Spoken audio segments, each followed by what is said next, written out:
कभी जो गम से निपटना हो, बेकार से फुर्सत के लम्हों में अचानक से यादों को झटकना हो, कभी मंजिल के पास आकर रास्ता बदलना हो और टूटी सी सड़क पर चलते चलते सख्त पत्थर की ठोकर से संभलना हो।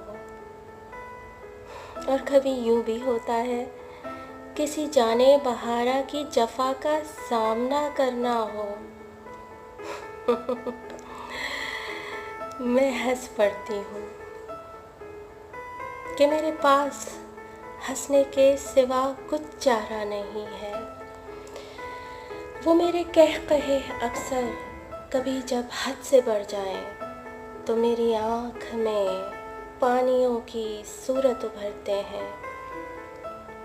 दुपट्टे के किसी कोने से उनको साफ करती हूँ और फिर हमेशा की तरह हंसती ही चली जाती हूँ कि मेरे पास हंसने के सिवा कुछ चारा नहीं है। मगर लोग कहते हैं मैं एक हंसमुख सी लड़की हूँ।